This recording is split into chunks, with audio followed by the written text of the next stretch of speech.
مثلا ایک لڑکی کو یہ یقین چاہیے کہ مجھے ہی تبدیل ہونا ہے، سارے حالات کی اصلاح تب ہوگی جب میں بدل جاؤں گی، جب میں ایڈجسٹ ہو جاؤں گی، مجھے ہی ایڈجسٹ ہونا ہے۔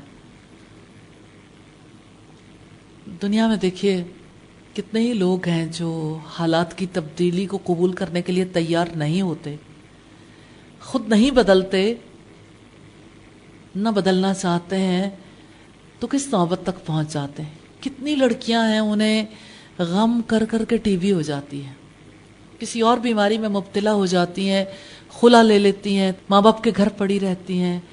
پھر ابتدا میں اگر بھائیوں کی شادیاں نہیں ہوئی، صورتحال فرق ہوتی، پھر بھائیوں کی شادیاں ہوتی ہیں، تو لڑکی کو ریئلائز ہونا شروع ہو جاتا ہے اپنے گھر میں تو مجھے ایسی صورتحال کا سامنا نہیں تھا، اس سے کافی بہتر تھے حالات، بس تھوڑی سی بات تھی نا کہ میں خود بدلنے کے لیے تیار ہو جاتی۔ تو جو لڑکی اپنے سسرال میں جا کے ایڈجسٹ نہیں ہوتی، وہ اپنے بھائی کی شادی کے بعد آنے والیوں کے ساتھ بھی ایڈجسٹ نہیں ہوتی۔ اور سیانے کہتے ہیں، عقل مند لوگ کہتے ہیں کہ اس گھر میں اپنی بیٹی کا رشتہ نہ کرو جہاں کوئی طلاق یافتہ بہن بیٹھی ہو۔ کیوں؟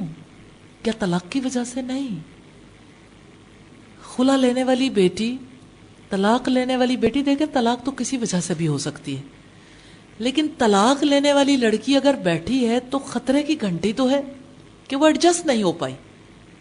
جب وہ ایڈجسٹ نہیں ہو پائی، اس کی ریزن خواہ کسی پر بھی ہو، لیکن لڑکی کے اپنے اندر بہرحال پرابلم ایگزسٹ کرتا ہے.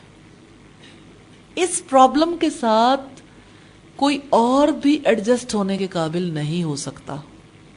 یعنی آنے والی لڑکی جو اس کے گھر میں آئے گی، اس کے لیے بھی پرابلمز پیدا ہوں گی. اور پھر آپ دیکھیں کہ جو یک رخی تصویر دکھاتی رہی ہے اپنے ماں باپ کو، اور ماں باپ سمجھتے نہیں رہے، تو اب کی بار بھی خطرہ پیدا ہو گیا. وہ آنے والی لڑکی کی بھی یک رخی تصویر سارے خاندان کے سامنے رکھے گی، جس کی وجہ سے اس کی ایڈجسٹمنٹ بھی ممکن نہیں ہوگی.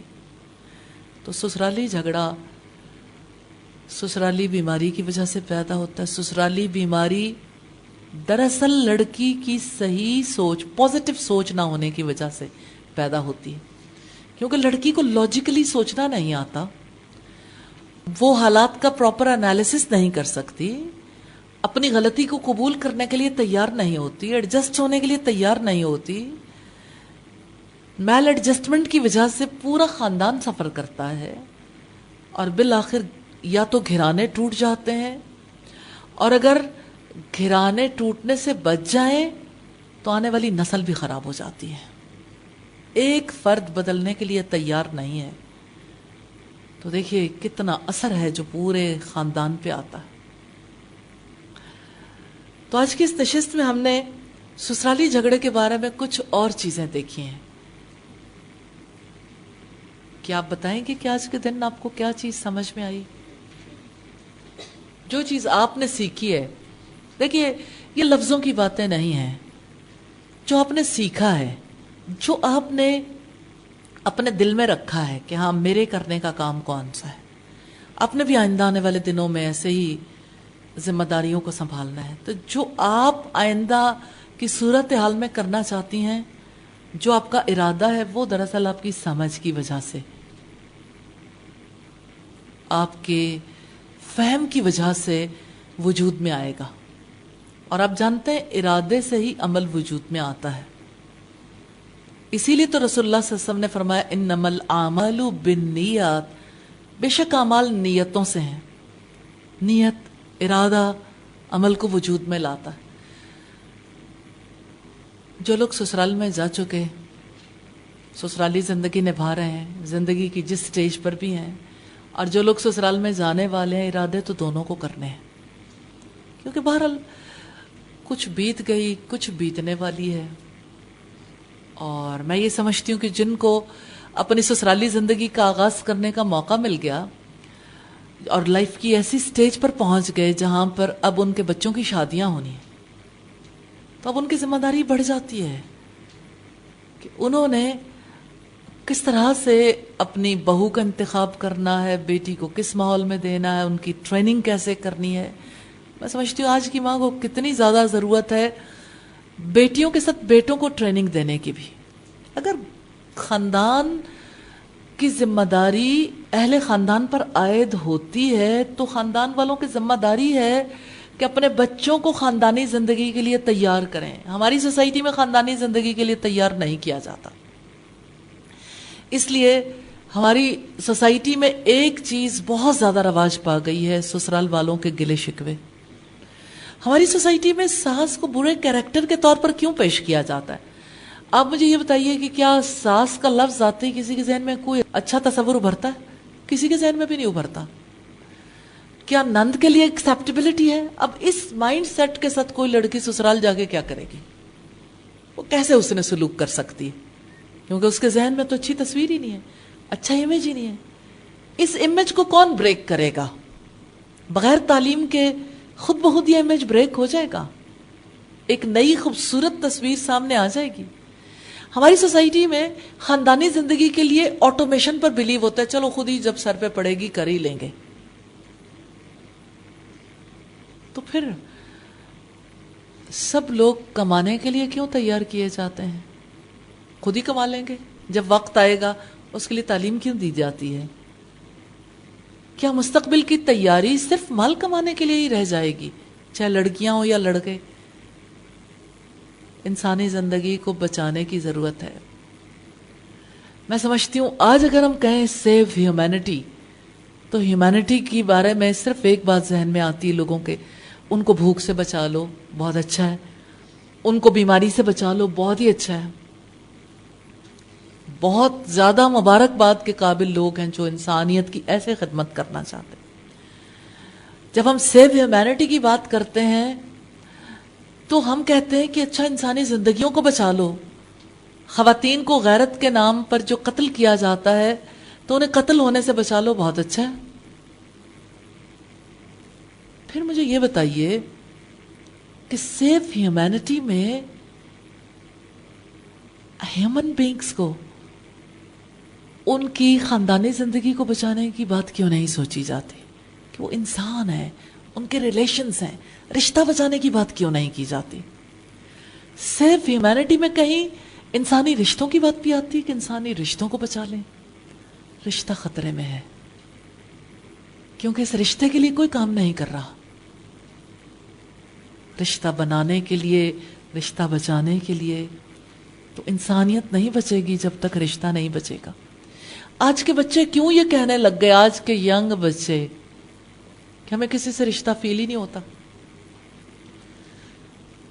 خالاؤں سے، پھوپھیوں سے شکوہ کنا، دادی نانی سے بے تعلق، نانا دادا سے بے تعلق، حتیٰ کہ ماں باپ سے بھی بے تعلق. کیا آپ نے کبھی سوچا کہ ہماری سوسائٹی میں اولڈ ہومز کیوں بن رہے ہیں؟ کیونکہ ماں باپ سے بھی بے تعلق ہو کے جینا چاہتے ہیں. ماں باپ کو بھی اپنے پاس رکھنا نہیں چاہتے، انہیں اولڈ ہومز میں بھجوانے کی تیاریاں کر رہے ہیں. ہماری جنریشن نے ابھی اس وقت جو صورتحال ہے، آج سے 5 سال بعد، 10 سال بعد یہ صورتحال نہیں رہے گی. آپ اس سوسائٹی میں ہیومینٹی کی صورتحال کو دیکھیے جہاں اولڈ ہومز کی کثرت ہو جائے گی، جہاں ماں باپ اپنے بچے کی جھلک دیکھنے کو بھی ترسیں گے اور ترس رہے ہیں، جہاں بچے اپنے ماں باپ کو عضو معطل کی طرح اور ایسے عضو کی طرح جو بے فائدہ ہو گیا کاٹ کر پھینک دیتے ہیں. یہ اولڈ ہومز بننے تک کا جو سلسلہ ہے، یہ دراصل ہماری ہیومینٹی کے بارے میں ناسمجھی کی وجہ سے اولڈ ہومز وجود میں آئے ہیں کہ ہم انسانیت اور انسانیت کے اصل مقام کو پہچانتے نہیں ہیں. ہم کہتے ہیں کوئی بیمار ہو گیا اس کا علاج کروا دو باڈی کا. ذہنی بیماری، روحانی بیماری کو ہم بیماری ہی نہیں سمجھتے. ذہنی بیماری بھی سمجھیں گے تو پاگل پن کو. لیکن جس کی فکر خراب ہو جاتی ہے، جس کی سوچ درست نہیں رہتی، اس بیماری کو بیماری ہی نہیں خیال کیا جاتا. اور پھر جو روحانی طور پر لوگ تکلیف میں مبتلا ہیں، ان کو جتنی اسپرچل ہیلنگ کی ضرورت ہے اس کے لیے غور ہی نہیں کیا جاتا. آج کا انسان بیمار ہے، فکری طور پر بھی، روحانی طور پر بھی. اور آج کے انسان کو مادی انسان سمجھتے ہوئے صرف اس کے جسم کا علاج کروانے کی سوچی جاتی. بڑے سے بڑا خواب دیکھا جاتا ہے تو یہ کہ جسم کی تندرستی کے لیے ہاسپٹلز بنا دیے جائیں. نو ڈاؤٹ ضرورت ہے، سوسائٹی کی نیڈ ہے. سوسائٹی کے لیے جو لوگ یہ کام کرتے ہیں وہ مبارکباد کے مستحق ہیں. لیکن میں سوسائٹی کی دیگر ضروریات کی طرف توجہ دلا رہی ہوں کہ اس جانب بھی تو توجہ کرنے کی ضرورت ہے. کیا ایک بہو کو اسپرچل ہیلنگ کی ضرورت نہیں ہے؟ ساس کو بھی ضرورت ہے، لیکن بہو کو جو ایڈجسٹ نہیں ہو پا رہی، کیا اس کو مینٹل ہیلتھ کی ضرورت نہیں ہے؟ مجھے یہ بتائیے کہ جس سوسائٹی میں ایک ٹیچر کے لیے مینٹل ہیلتھ کے کرائیٹیریا پر غور و فکر کیا جا رہا کہ اس کی ذہنی صحت بہت ضروری ہے، نو ڈاؤٹ ضروری ہے، تو کیا ایک بچی کو جب سسرال بھیجا جاتا تو اس کی مینٹل ہیلتھ کی طرف توجہ نہیں کرنی چاہیے کہ آیا وہ ذہنی طور پر تندرست ہے یا نہیں؟ اگر ایک بچی سسرالی ذمہ داریوں کو سمجھنے کے قابل نہیں ہے تو اس کا مطلب یہ ہے کہ اس وقت وہ ذہنی صحت نہیں رکھتی جس کے ساتھ اسے سسرالی ذمہ داریوں کو نبھانے کے لیے بھیج دیا جائے. تو اس سے پہلے اسے باقاعدہ طور پر ان کے لیے تیار کرنا اور اس کی فکر کو درست کرنا ضروری ہے. اور پھر یہ ہے کہ زخم لگنے سے پہلے کیور زیادہ بہتر ہے. کیئر تو تب کی جاتی ہے نا جب یعنی خرابی پیدا ہونی شروع ہو جائے یا خرابی پیدا ہو جائے، پھر کیئر کی جاتی ہے. لیکن کیور جو ہے نا، یہ تحفظ تو پہلے سے کیا جاتا ہے نا، تو یہ تحفظ بہت زیادہ ضروری ہے. تو یہ دراصل سسرالی رشتے کو بچانا اور لڑکی کی زندگی کے تحفظ کے لیے، گھرانے کے تحفظ کے لیے، اور ایک خوشگوار گھرانے اور اگلی آنے والی نسلوں کی اچھی تربیت کے لیے کتنا زیادہ ضروری ہے. سچی بات یہ ہے، انسانیت کی یہ سب سے بڑی خدمت ہے. اگر آپ یہ کہیں کہ سیو ہیومینٹی کیا ہے، تو میں سمجھتی ہوں کہ ان کے لیے سب سے پہلے ان کا اپنا آپ بچانا، اپنے رشتوں کو بچانا سب سے پہلے ضروری. تو رشتہ وہی بچا سکتا ہے جو اپنی ذات کو، اپنی شخصیت کو بیلنس کر سکے. جس کی شخصیت بیلنس نہیں ہے، جس نے فکر کی اصلاح نہیں کی، جس نے روحانی ارتقاء کا راستہ نہیں دیکھا، جو اپنی جسمانی صحت کے لیے کوشش کرنے کے قابل نہیں ہے، وہ بیلنس کیسے ہو سکتا ہے؟ جس کو خود اپنے آپ کا فکر نہیں ہے، اس کو زمانے کی کیا فکر ہوگی؟ وہ کسی نے کہا کہ ہم کو اپنی خبر نہیں یارو، تم زمانے کی بات کرتے ہو. تو مجھے سسرال جاتی لڑکیاں اکثر ایسے ہی نظر آتی ہیں کہ جسے اپنی خبر نہیں، اس نے سسرال والوں کی کیا خبر لینی ہے، اس نے رشتے کا تحفظ کیسے کرنا ہے. ہم بیچ میں تھوڑا سا سوال جواب کا سیشن کر لیں. کوئی بات آپ پوچھنا چاہیں اس بارے میں؟ یہ بات دل سے نکال دیں. کسی نے ٹائم مینج نہیں کرنا، آپ نے اکارڈنگلی چیزوں کو مینج کرنا ہے. اکارڈنگلی مینج کر لیں. بیفور ٹائم پریپریشن کر کے رکھ لیں جس میں آپ کا ٹائم کم کنزیوم ہو. اور ایسا ہو جاتا ہے، جو بھی چیزیں بنانے والی ہیں اس کو پہلے سے پریپیئر کر کے رکھ لیں تو کوئی حرج نہیں. تو اگر آپ، مجھے ایسا فیل ہوتا ہے کہ اگر پہلے سے آپ نے پریپریشن کی بھی ہو تو 5 منٹس جاب ہے. کوئی نئی چیز آپ جو ہے وہ فوری طور پر اگر آپ پریپیئر کر کے دینا چاہتے ہو، صرف یہ ہے کہ آپ کو پہلے سے پتا ہونا چاہیے کہ ناشتہ جب بنانا ہے تو ناشتے میں کیا بنے گا، اس کی پہلے سے تیاری کر کے رکھیے. اور یعنی ایون کچھ چیزیں سیمی کک بھی ہو سکتی ہیں، اور اگر نہیں بھی ہو، فریش آپ نے دینا ہے تو تب بھی آپ کا مائنڈ جب کلیئر ہوتا ہے نا کہ آپ نے یہ کام کرنا ہے تو آپ کو مشکل نہیں رکھتا. آپ نئے سرے سے ہر بار نئی تیاری شروع کر دو تو نیچرلی پھر کام مشکل ہو جاتا ہے. مثال کے طور پر سادگی کے ساتھ فرض کریں کہ کسی نے آملیٹ بریڈ بنا کے دینی ہے، تو آملیٹ کے لیے اگر آپ چیزیں پہلے سے پریپیئر کر کے رکھ لیں، پیاز کٹا ہوا ہے، آپ جو بھی چیزیں ڈالنا چاہتے ہیں، آپ آملیٹ میں چونکہ کئی نوعیت کی چیزیں ایڈ اپ ہو جاتی ہیں، آپ جس طرح کی چیزیں بنانا چاہتے ہیں اگر وہ پہلے سے بنا ہوا ہے اور آپ نے جو ایگ ڈالنا ایون وہ بھی پھینٹ کے رکھا ہوا ہے، این موقع پہ ایون بعض وقت اس کا پورا میٹیریل بھی پریپیئر کر کے رکھ لیا جاتا ہے، تو زیادہ زیادہ کیا ہوگا، آپ نے چولہا جلانا ہے اور اسی وقت آملیٹ بنانی، برتن آپ کے لگے ہوئے ہیں، ایک سائڈ پہ آپ آملیٹ بناتے ہو، دوسری سائڈ پہ آپ بریڈ بناتے ہو. میں سادگی کے ساتھ بات کر رہی ہوں کہ آپ نے اگر ہر کوئی الگ الگ ناشتہ کرتا ہے تو نارملی ایسا ہوتا ہے کہ ناشتہ پھر سمپل ہوتا ہے. ایوری ٹائم آپ کا ٹیبل نہیں سجتا. اگر ٹیبل لگا ہوا ہے، دسترخوان لگا ہوا ہے، تو وہ تو نارملی ایسا ہوتا ہے کہ جب سارے لوگ گھر میں اکٹھے کھانا کھا رہے ہوتے. تو آپ اگر پہلے سے چیزیں پریپیئر کر کے رکھ لیتے ہو تو آپ کے لیے کوئی مشکل نہیں ہے، مشقت نہیں ہے. اور آپ یہ کہتے ہو کہ میرا ٹائم بہت زیادہ ویسٹ ہوتا ہے، بیچ میں نے کئی کام کرنے ہوتے ہیں، تو آپ اپنے آپ کو اکارڈنگلی ایڈجسٹ کر لیں کہ ٹھیک ہے مجھے اتنے منٹ بیچ میں سے نکالنے ہوں گے، اتنی دیر پر. اپنے آپ کو اگر اچھے طریقے سے ایڈجسٹ کرنا چاہیں تو اس میں یہ ہے کہ اپنے آپ کو اچھے میسیجز دیں کہ دیکھیں میرے کاموں میں جب یکسانیت آنے لگتی ہے، جب مجھے تکلیف ہونے لگتی ہے تو مجھے بیچ میں بریک کرنے کا موقع مل جاتا ہے، تو یہ تو بڑا مزے کا کام ہے، تھوڑی دیر کے بعد بریک کر لو، تھوڑی دیر بعد بریک کر لو، تو پھر آپ بریک ہونے سے بچ جاتے ہیں. میسیجز ہیں نا، اچھے میسیجز دینے ہیں. Think positively. جی کا میدان نہیں ہوگا، تو انشاءاللہ اس چیز کو بہت زیادہ اصل میں عمل سے انسان سیکھتا چلا جاتا ہے وقت کے ساتھ ساتھ. لیکن یہ ہے کہ پہلے سے ایسا نہیں ہوتا کہ جس نے سیکھا ہوا اس کی زندگی میں کوئی غلطی نہیں ہوگی. ایڈجسٹمنٹ میں تو ظاہر ہے پرابلم ہوتا ہی ہے. آپ ایڈجسٹمنٹ کو دیکھنا چاہیں تو آپ دیکھیں اوپر آپ کے جو بلب ہیں وہ ایک شینڈلیئر کے اندر اسے ایڈجسٹمنٹ اس کی ہوئی بھی ہے نا. ہر ایک چیز کی دوسرے کے ساتھ ایڈجسٹمنٹ ہوتی ہے. آپ اگر دیکھنا چاہیں یہ ڈور ایک دوسرے کے ساتھ کیسے ایڈجسٹ ہیں, آپ اگر دیکھنا چاہیں تو اینٹ کے ساتھ کیسے ایڈجسٹ ہے, دیوار کیسے بن گئی. ایڈجسٹمنٹ تو لائف میں ہوتی ہے, ہر ایک چیز کی ہوتی ہے. آپ کی آنکھیں آپ کے فیس پہ ایڈجسٹ ہیں نا, آپ کا ناک, آپ کے دانت, آپ کے باڈی کا ایک ایک پارٹ, ہر ایک چیز ایڈجسٹ ہوتی ہے. اللہ پاک نے اسے ایڈجسٹ کر کے بھیجا ہے الحمدللہ. لیکن گھر کے اندر کی ایڈجسٹمنٹ کے لیے اللہ پاک نے ہمیں ذمہ دار ٹھہرایا ہے, تو ہمیں اپنی ذمہ داری کو پورا کرنا چاہیے.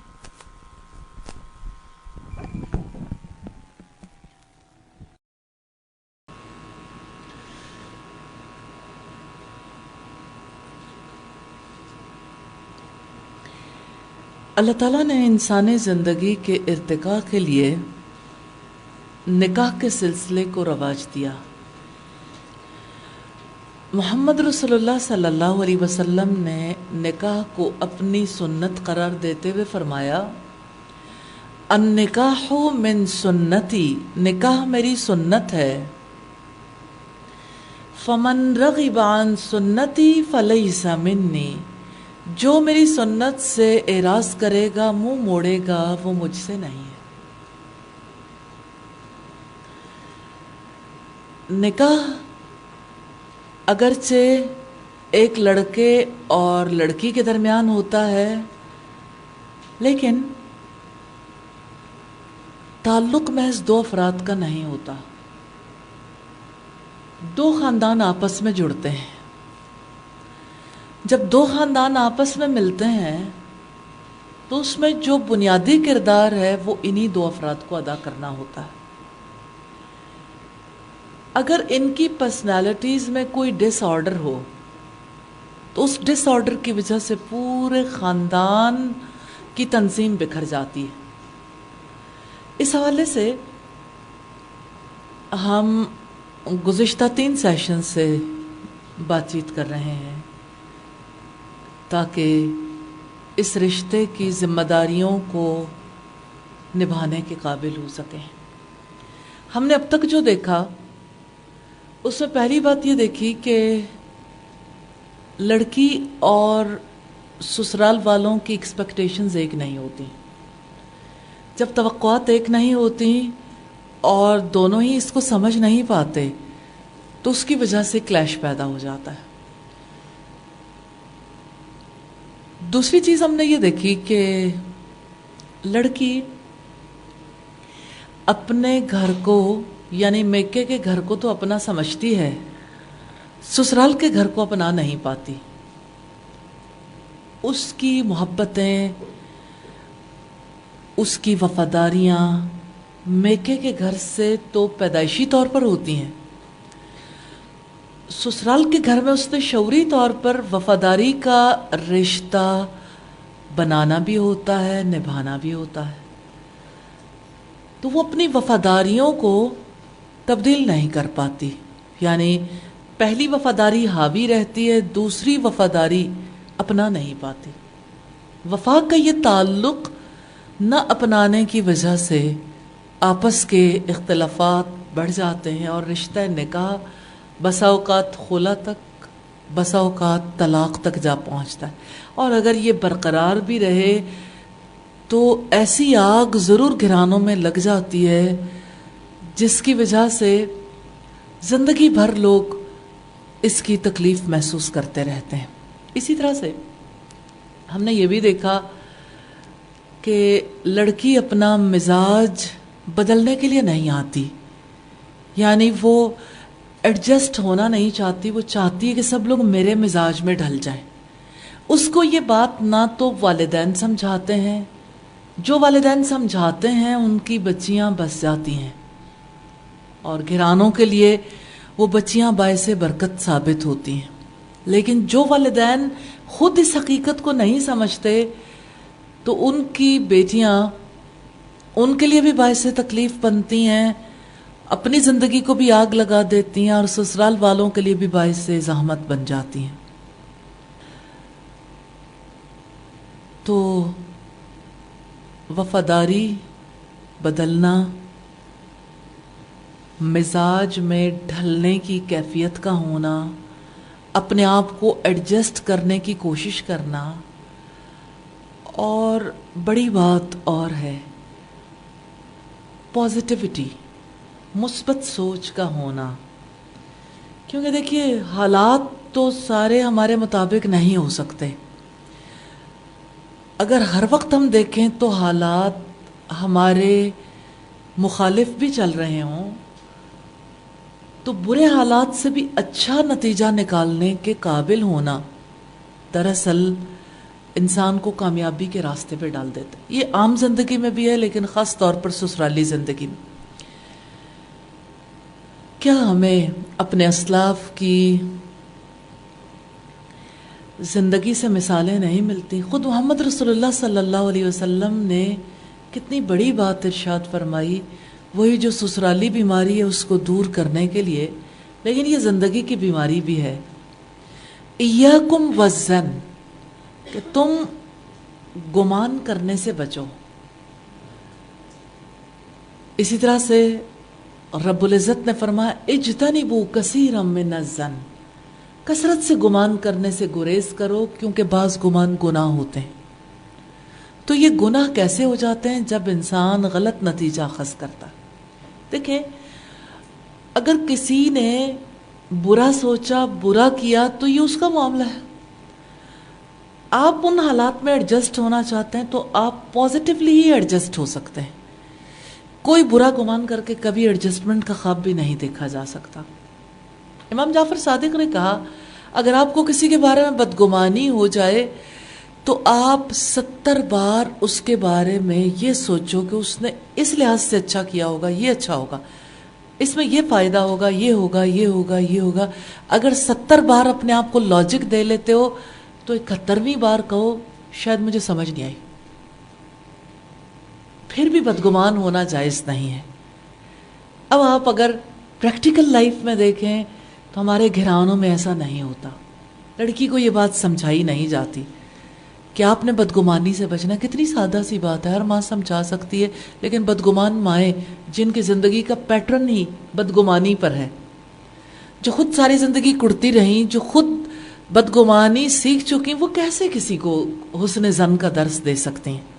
کتنی کم مائیں ہیں نا جو اپنی بیٹیوں کو اخلاقیات سکھاتی ہیں، حسن خلق سکھائیں. اب وہ مائیں نہیں رہ گئیں کیونکہ مائیں خود صاحب اخلاق نہیں ہیں. ماؤں کو خود اخلاق کی سمجھ نہیں ہے. اخلاق ہمارے یہاں مسکراہٹ تک محدود ہے کہ آپ کسی کو مسکرا کر ملتے ہو تو لوگ سمجھتے ہیں کہ اس کا اخلاق بہت اچھا ہے. اس میں کوئی شک نہیں، اسمائل کرنا بہت بڑی نیکی ہے، لیکن آپ جانتے ہو کہ نیکی کا تعلق نیت سے. نیت اس کو اچھا یا برا بناتی ہے. تو اگر کسی کے دل میں کسی کے خلاف طوفان پل رہا ہے اور وہ محض مسکرا رہا ہے، اس کے دل میں ایک بھی اچھا گمان نہیں ہے دوسرے کے بارے میں، تو اس کا مطلب یہ ہے کہ اس کی مسکراہٹ کی نیت فرق ہوگی. لیکن اس بارے میں ہمیں اپنی طرف دیکھنا چاہیے. دوسروں کی نیتوں پر شک کرنے کا ہمارا کوئی حق نہیں ہے. ہمیشہ نادان لوگ دوسروں کے بارے میں سوچتے ہیں کہ انہوں نے کیا سوچا، کیا کیا، کس لیے کیا، کیوں کیا.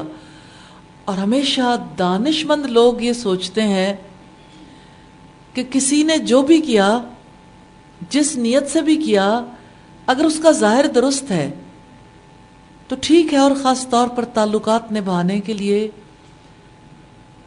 تو حسن ظن لازم ہے.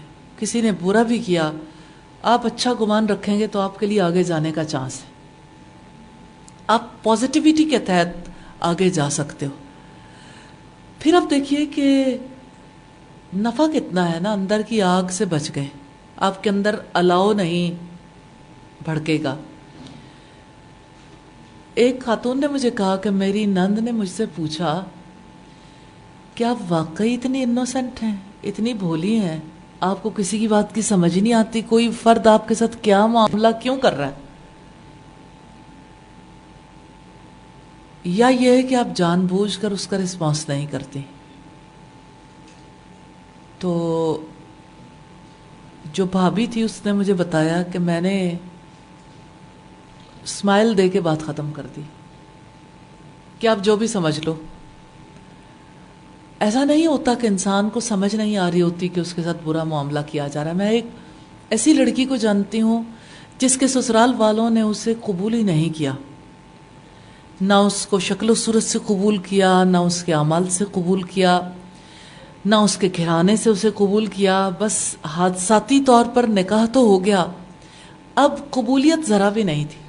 لیکن اس لڑکی نے بنیادی اصول اپنا لیے کہ میں نے کسی سے بدگمان نہیں ہونا، میں نے بری سوچ دل کے اندر نہیں رکھنی اور خدمت کرنی. اس نے خدمت کی اور بالآخر وہ وقت آیا جب سب لوگ اس سے کنونسڈ ہو گئے اور پھر پورے خاندان کی روح رواں بن گئی، کیونکہ اس نے ہمیشہ لوگوں کا بھلا چاہا، ہمیشہ حسن سلوک کیا، ہمیشہ لوگوں کی خیرخواہی کی. تو اپنا آپ منوانے کے لیے وقت چاہیے. اور ایک مومنہ کو تو یہ یقین ہے کہ کوئی نہ مانے، اللہ تعالیٰ کو تو معلوم ہے، اور جو اللہ کی خوشی کے لیے سب کچھ کرتا ہے اس کو کسی کے اپریسیشن کی پرواہ بھی نہیں رہ جاتی. اور اس طرح حسن سلوک کرنا آسان ہو جاتا ہے. تو حسن سلوک کے اگر اصول دیکھیں، اس کے بارے میں آپ اگر اکیلے میں، گروپس میں بیٹھ کے راستے نکالیں گے اور فرینڈز مل کے طے کریں گی کہ انشاءاللہ یہ کام نہیں کرنا، تو آپ کو یہ باتیں یاد رہیں گی. کیونکہ آپ کو یاد ہوگا کہ دو دوستوں نے آپس میں طے کیا تھا کہ جب ہمارا دشمن سے مقابلہ ہوگا تو ہمارا کیا خواب ہے کہ دشمن ہمارے ساتھ کیا معاملہ کرے اور میں کسی کے ساتھ کیا معاملہ کروں. تو ایک نے خواب دیکھا کہ میرا جی چاہتا ہے کہ میرا دشمن جو ہے وہ میرا مسلح بنا ڈالے، میرا ناک کاٹے، میرے کان کاٹے. سوچیں اپنے بارے میں، یہ سوچنا کتنا مشکل کام کہ مجھے جب اس حال میں رب کے سامنے پیش کیا جائے تو میرا رب مجھ سے پوچھے تیرا یہ حال کس نے بنا دیا، تو میں جواب دوں کہ اللہ تیری راہ میں تیرے لیے یہ سب کچھ کٹوایا ہوں. جو محبت کرنے والے ہیں وہ اتنے ہی جنونی ہوتے ہیں. محبت کا یہ بڑی اعلیٰ سٹیج ہے. تو آپ یہ دیکھیے کہ اللہ تعالیٰ کی طرف سے اس معاہدے پر دونوں دوستوں کی جو خواہش تھی، خواب تھا، اس کو اللہ تعالیٰ نے پورا کر دیا. پھر اس کا مسئلہ بھی بنا اور پہچانا نہیں جاتا تھا، لیکن رب کے یہاں اس کی پہچان کتنی بڑی تھی. یہ واقعہ میں نے اس لیے یہاں کوٹ کیا ہے کہ مردوں کے لیے میدان جنگ باہر ہے، خواتین کے لیے میدان جنگ گھر بن جاتا ہے. اب بندے کی فطرت ہے نا، اس نے کہیں نہ کہیں مقابلہ کرنا ہوتا ہے، تو مقابلے کے لیے یہ عجیب میدان ہے، اپنوں سے ہی مقابلہ کرنا شروع کر دیا جاتا ہے. تو آپ یاد رکھیں کہ ابلیس نے اسی میدان جنگ میں تپانا ہے، امتحان بھی اسی میں ہے، لیکن اسی میں فتح یاب ہونے میں اللہ کی رضا ہے، اللہ کی خوشی ہے انشاءاللہ. آپ کو وہ بھی یاد ہوگا ابلیس کا قول، ابلیس کے بارے میں نبی صلی اللہ علیہ وسلم نے فرمایا کہ ابلیس جب اپنے چیلوں کی میٹنگ کرتا ہے نا، جب انہیں اکٹھا کرتا ہے، ان سے پوچھتا ہے تم کیا کر کے آئے ہو، کیا کر کے آئے ہو، کیا کر کے آئے ہو. ہر ایک یہ بتاتا ہے میں نے یہ کارنامہ انجام دیا. ابلیس کہتا ہے تم نے کچھ نہ کیا، کچھ نہ کیا. اور آخر میں وہ ایک کہتا ہے کہ میں شوہر اور بیوی کو آپس میں لڑوایا ہوں. تو ابلیس اٹھتا ہے اور اسے گلے سے لگا لیتا ہے کہ تو نے اصل کام کیا. اس سے آپ جان لیجئے کہ شوہر اور بیوی کے درمیان اختلافات ڈالنا یہ نند بھابھی ساس دیور جیٹھ کا کام نہیں ہے. اس پہ یقین کر لیں، یہ کام ابلیس کا ہے. ابلیس کسی کو بھی یوز کر سکتا ہے، لیکن اگر آپ ارادہ کر لیں کہ ہم نے انشاءاللہ اس کا وار نہیں چلنے دینا، کسی کے توسط سے وہ کتنے ہی وار کر لے، انشاءاللہ تعالی ہم نے اللہ کی رضا پہ راضی رہنا اور ہم نے اپنا رویہ پازیٹو رکھنا ہے. اور اللہ تعالیٰ سے یہ دعا کریں اللہ تعالیٰ اس میدان میں آپ کو سرخرو کر دے. تو اس میدان میں سرخروئی کے لیے دعائیں کرنا کتنا زیادہ ضروری ہے نا، کیونکہ بندے کے ہاتھ میں کچھ نہیں ہے. اور اس میدان میں بالکل سٹریٹ اللہ کی مرضی پہ چلنے کے لیے یہ دعا کرنا، ایاک نعبد و ایاک نستعین اہدنا الصراط المستقیم، یہ الفاظ کہنا کتنا زیادہ ضروری ہے.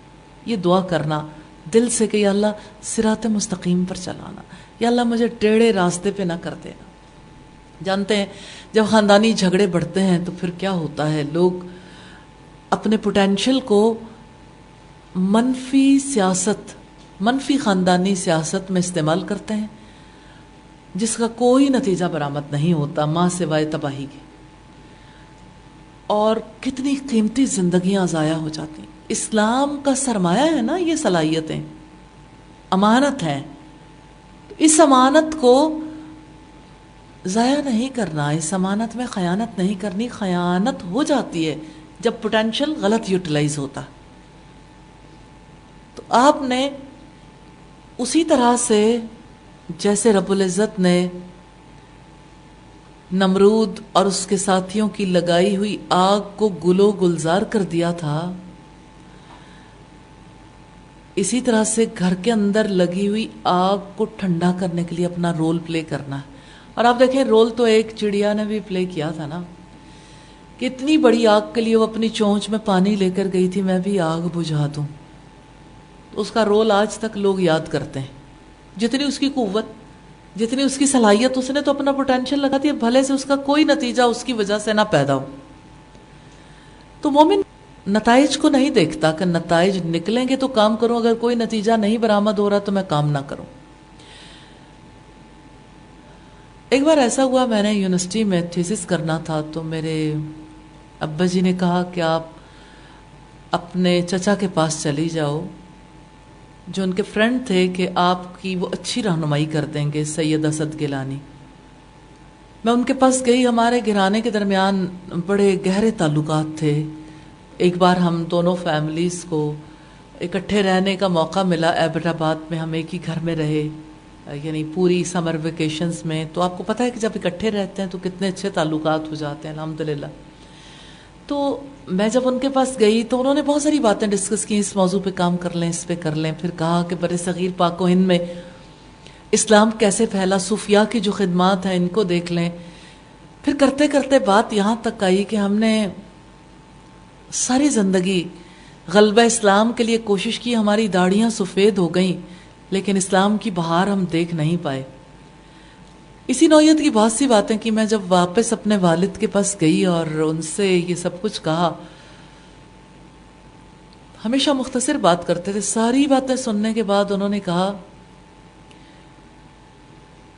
ہم اس لیے کام نہیں کرتے کہ اس دنیا میں ہم اپنی زندگی میں نتائج دیکھ سکیں، نتیجہ ہمارے بعد بھی نکلے، اجر تو محفوظ ہے.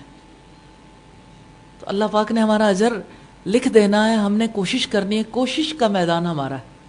ہم کوشش پازیٹیولی کرتے رہیں گے، بھلے سے نتیجہ نہ نکلے. تو سسرالی زندگی کے حوالے سے بھی میں یہ کہنا چاہتی ہوں کہ بھلے سے کوئی نتیجہ برآمد نہ ہو تب بھی ہم نے پازیٹیولی کوشش کرتے رہنا ہے انشاءاللہ تعالی. پازیٹیولی کوشش کرتے رہنا ہے انشاءاللہ تعالی. پازیٹیولی کوشش کرتے رہنا ہے انشاءاللہ تعالی. سبحانک اللہم و بحمدک نشہد ان لا الہ الا انت نستغفرک